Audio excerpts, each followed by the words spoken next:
Happy Monday to you. Cal Raleigh hit his 45th home run Sunday, and the Mariners completed a 3-game sweep of Tampa Bay with a 6-3 victory. Cal's homer came as part of a 4-run first inning that helped Brian Wu earn his 10th victory of the season. It was Seattle's 7th straight win. 4 RBI shy of 100 for this season. It would mark back-to-back 100-ribby seasons for Cal Raleigh. Cal blisters this out to right field. He has homered. Cal Raleigh's 45th home run this year. He has tied the one and only Johnny Bench, the second most home runs in a single season by a catcher in baseball history. The year of Cal Raleigh will not stop. Nobody out 2 on for Gino. This is able to make its way into center field. Hard hit ground ball. Julio scores. Here comes Naylor on his way home. And the Mariners have pushed 4 across. And there is not yet a single out in the bottom of the first inning. For Gino, look where the defense is playing him. I mean, they're just playing him straight to pull. Shortstop is playing for Poole Kim, and then Caminero, like I said, was hugging the third base line. He goes right back up the middle. 1 out, runner at second. Now Ha-Seong Kim. There's a base hit into the corner. Should be extra bases for Kim, and it gets the Rays' first run home. Josh Lowe scores. Kim with a big turn, and will hold on. RBI double. It's 4-1 Seattle. Keep touching that base.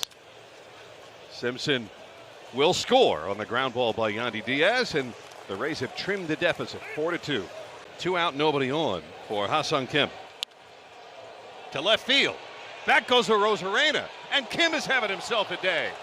He's got a double and a run batted in, and now a home run. And what was 4-0 is now 4-3. It was a very similar pitch that Kim smoked his first time out. Look where Gino is. I just... Oh, nice. Nice backhand by Crawford for out number 2. And Simpson's speed has kept off the bases. He mentioned where Gino's playing because of his speed. I mean, look at where he is right now, just in case he drops that bunt. And the pitch he fouled off was like, I mean, it'll take your teeth out. Yep. The Mariners scored all 4 runs in the first inning, nothing since. To right field. Back and gone! There it is! A little insurance, and it comes off the bat of Josh Naylor. 5-3 Mariners. Come to Papa. His 15th home run of the season. I mean, he is inching closer and closer to a 2020 season. You know, we've heard so much about how he's a creature of habit and routine. Into right field, Polanco waved in on his way to the plate, and he slides across safe. That's a big run pushed across by Dom Canzo. 1 out away from their 2nd straight sweep. 1-1. On the ground out to second base. That's the ball game. What a time for the Mariners. A 9-1 homestand. Now a season-best 7-game winning streak as they sweep their 2nd straight series. 6-3 the final over Tampa Bay. Well, these guys are hot, man. It's going to be a fun rest of this August. Seattle has a travel day today before beginning a 9-game road trip tomorrow in Baltimore. That'll be at 3:35 in the afternoon on Root Sports Northwest. Mariners trail Houston by a half game as the Astros beat the Yankees 7-1 yesterday. Texas was swept by Philadelphia Sunday 4-2. Detroit kept the Angels 10 games out of first place in the AL West with a 9-5 win. The Athletics edged Baltimore by a final of 3-2. The AppleSox season came to an end in heartbreaking fashion Sunday in Bellingham as the Bells walked off in the bottom of the 10th inning 4-3 after dropping the opener at home on Friday 7-6. Wenatchee kept its season alive Saturday with a 7-6 13-inning marathon win in Bellingham. The 2 teams battled back and forth last night with the Bells tying it up with 2 runs in the 8th. Sox took the lead in the top of the 9th only to see Bellingham tie it up in the bottom half of that inning and push it to extra innings for the 2nd straight night. 1-0 pitch from the right-hander. Herrera hit the opposite way to the right side of the infield. Figueroa will throw home. An easy tag by Baltz. And the base runner from first.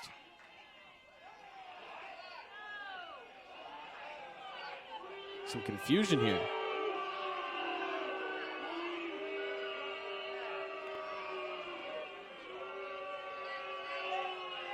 They're going to say that the run scores on a balk. And I guess Wenatchee's up 1-0 as Lee shoots it into right field. And now Cloyd is in to score. Goodness gracious.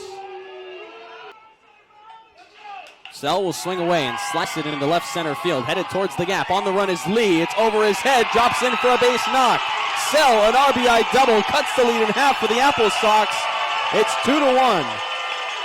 His first pitching appearance of the season comes in a huge spot. And to Andrew Lamb, he delivers a pitch that gets wild to the backstop. Here comes Sell home. The play at the plate, not in time. The game is tied. Playing center field for the pitcher Hoyland. Inside, hit him. And the AppleSox have taken the lead on a hit by pitch. Keybon could extend this game or walk it off. First pitch swinging on a line out to left center. Caught by Lee, tagging his ball. Here's the throw. It goes to third, and the tying run is in. This game will carry on. Jacobson swings, lines it into center field. Kirkpatrick being waved home. Here's the throw to the plate. It is in time for an out, and it's the second out. Jacobson will be at first on a single. Keybon swings and hits it up the middle. Baltz is being waved home. Here comes the throw from Hoyland to the plate. Morisaki with a tag. Not in time. Bells win and they're moving on. Keybon, the hero.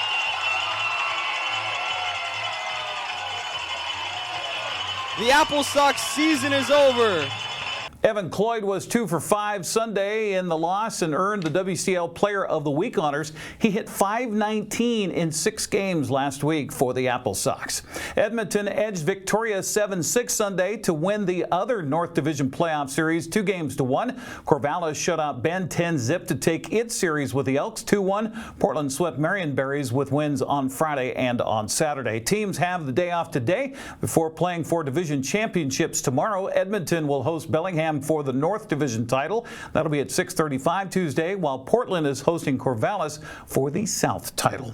Well, Thomas Stanford and Tyson Knudsen were first-time winners at WVSO over the weekend.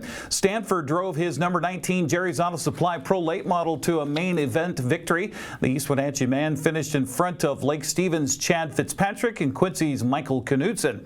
The trip was worth the drive over Stevens Pass for Arlington's Dave Lund, who took the checkered flag in the Dick's Heating and Air Conditioning Thunder Car main event. Second was Malaga's Josh Musgrove, while Wenatchee's Josh Ingram was third. Dylan Wolf of Auburn held off Deer Park's Cole Dazenbrock and Snohomish's Shane Saywin to win the Angels Bail Bond Legends main event.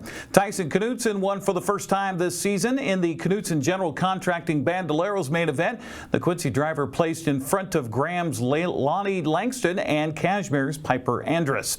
The Zero Handicap Mini Bomber main event checkered flag flew for Monitor's Dale Winterberg. Second place went to Wenatchee's Caleb Gill, while Ephrata's Brad Arneson took third.